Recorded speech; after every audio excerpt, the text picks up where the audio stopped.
the top 10 worst fights in Naruto. In case you missed it, a little while ago the Amagi published a video all about the 10 best fights in the Naruto franchise. You should really check it out if you haven't, as a lot of people really seem to like it. We're going to be flipping the coin today though, and ranking the top 10 worst fights in the Naruto franchise. As always, this ranking is solely based on the opinions of the Amagi team, and we'd love to hear your top 10 in the comments. Also, filler fights don't count, as this video would be mostly filler fights if they did. Before we get started, please remember to subscribe to the Amagi and turn on notifications. We release one video a day, all about some of the best anime around, and you're really missing out if you're not catching those. Also be sure to follow us on our other social media platforms, as everything we have going on there is just as good as our videos. Now without further ado, let's talk about some bad anime fights. Number 10. Naruto vs Kakuzu. This is the first fight where Naruto actually defeats his opponent once the second half of the series kicks off in Naruto Shippuden, and that's bizarre. Seriously, the second bell test was training and Kakashi didn't go all out. The Itachi Naruto fought while trying to rescue Gaara was a fake, and he couldn't finish off Orochimaru on his first mission with Sai. This means that Naruto doesn't chalk up his first win in Naruto Shippuden until a full 88 episodes after the Part 1 time skip. Furthermore, this win is against a guy he just met and doesn't have much of a connection with. Sure, as a member of the Akatsuki, Kakuzu is trying to capture Naruto to obtain the nine-tailed fox Kurama, but it would be more narratively fulfilling if Ino or Choji took him out, as he was instrumental in the death of their teacher, Asuma. On some level, this fight feels like Naruto swooping in at the end and taking the victory from characters who maybe deserve it more. This fight does have some high moments though. After all, it's the debut of Naruto's signature Rasen Shuriken. This is also the turning point where Naruto starts playing a more active role in the events of the series. However, even these high points can't stop this from being a middling to bad fight. Number 9. Might Guy vs Madara. On paper, this is a really solid fight. The animation is impressive. Guy unleashing his ultimate attack by opening all 8 chakra gates had been hinted at for years, and we even see some more of Guy's backstory while this battle plays out. Might Guy is a really likable character to boot, and him facing off against the practical supervillain Madara felt like he was finally getting his time to shine. So why is this on the worst Naruto fights ranking? Because nobody ever believed Guy was going to win this one. At this point in the series, Madara is basically a god. As a vessel for the Ten Tails, he can recover from nearly any injury and is nearly unmatched in terms of power and chakra manipulation. He can also use the Rinnegan and its collection of devastating abilities. Guy never really stood a chance, and Madara says as much, treating the battle more as entertainment than a real life and death struggle. It's great that Guy finally got his chance to shine in Naruto, but it came way too late in the series, and only served to delay Madara until Naruto and Sasuke showed up. He also permanently injured his leg in the fight, forever sidelining him in the sequel series Boruto, Naruto Next Generations. Again, the fight is really cool, but the opposite of what anyone wanted for Guy as a character. Number 8. Shikamaru vs Tayuya. The first 2/3 of the fight between Shikamaru and Tayuya of the Sound 4 during the Sasuke retrieval arc are really good. It's a tense back and forth where Shikamaru slowly figures out his opponent's techniques, develops counter strategies against them, and applies his shadow manipulation technique in numerous creative fashions. There's so much suspense when he finally binds the more powerful Tayuya using his shadow, and feels his options slowly running out as he nearly depletes his chakra. Then Tamari shows up and beats Tayuya in just a couple of minutes. The Sand siblings showing up at the end of the Sasuke retrieval arc is a cool idea in concept and shows how both the characters and world have changed over the course of the series.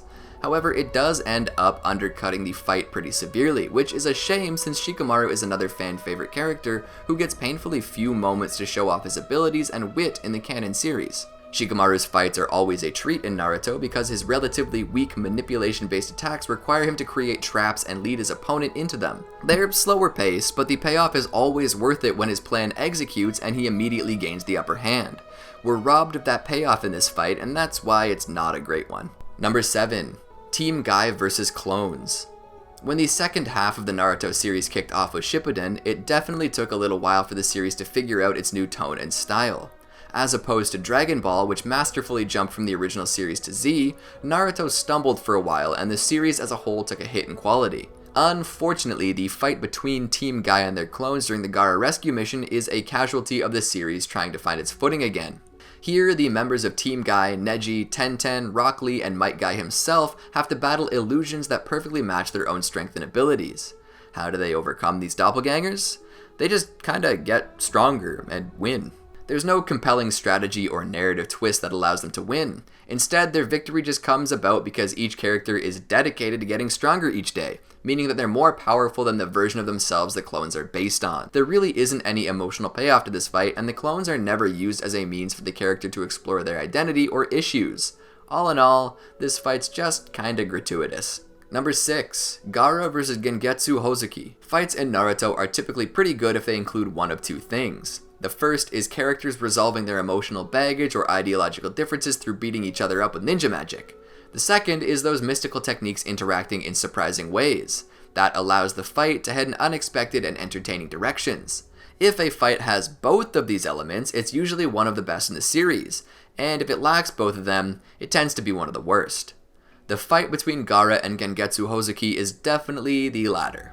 The two have no prior connection before fighting, nor do their values clash in any meaningful ways. This fight is only happening because Gengetsu is being used as an undead puppet. This is a sharp contrast from Gaara's previous fight, which had a similar setup, but involved him finally getting closure with his abusive father by besting him in battle. Gaara doesn't even defeat Gengetsu by using his own techniques, and instead only emerges as the victor by utilizing some of the gold sand he pocketed from his father during their battle.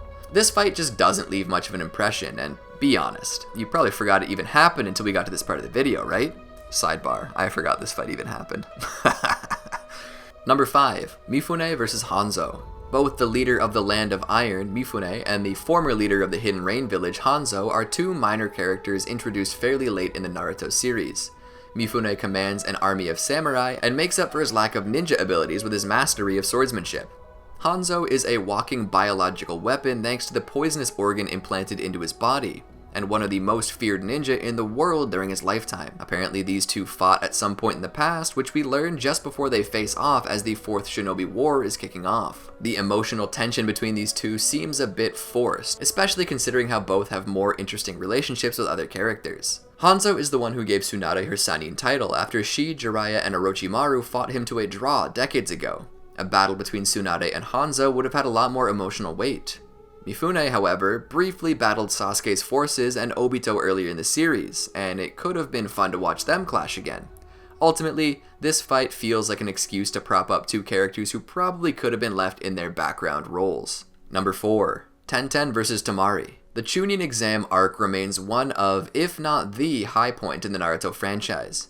By putting its own unique spin on the classic Shonen Tournament arc, some of the hypest moments in the franchise are found here, as well as much of its early world building. The fight between Tenten and Temari is a weak point in this otherwise spectacular arc, and that juxtaposition earns it the number 4 spot in this ranking. The fight is pretty banal, especially by the standards that Naruto had set so far.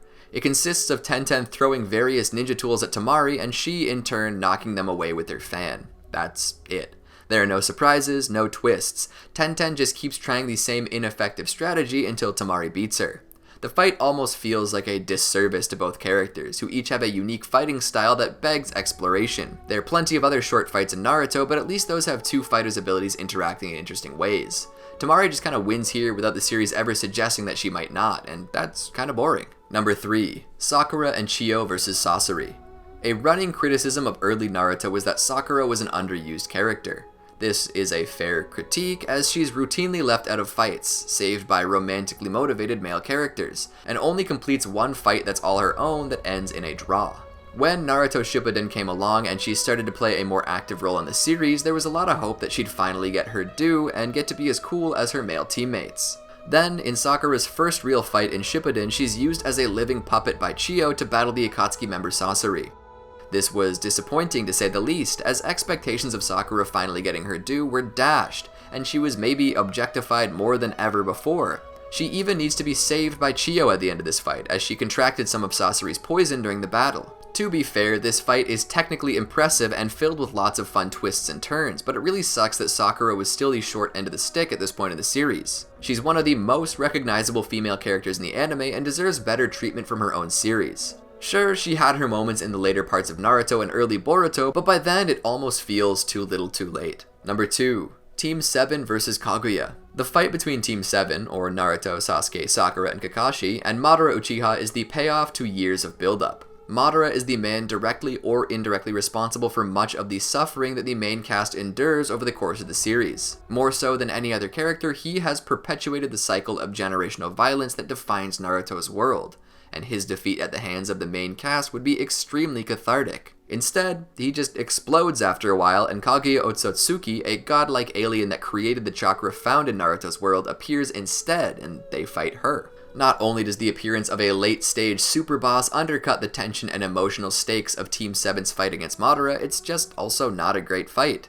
It goes on for too long, the animation is pretty rough in a number of places, and Naruto and Sasuke's newly gained abilities are so broad and powerful that there isn't much room for strategizing or surprises. This fight feels more like action figures smashing against each other than the kind of fights that made Naruto such a beloved series. Thankfully, the final fight between Naruto and Sasuke ends the series with a bang, but this penultimate fight is definitely a whimper. Number 1. Sasuke vs Orochimaru.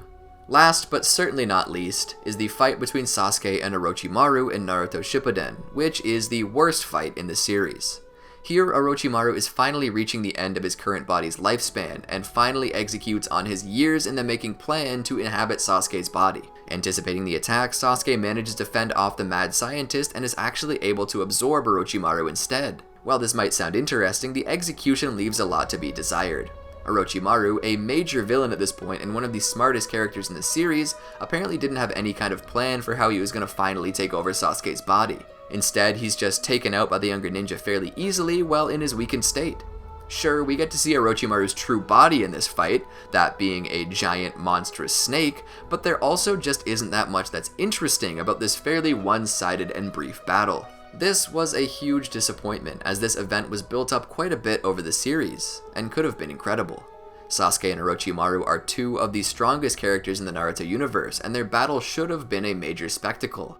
Instead, it was more of a quiet cliff note that felt like it only happened so the plot could continue moving onto something more interesting. Those are the Amagi's top 10 worst Naruto fights, but we'd love to hear your ranking of the worst fights in the comments section.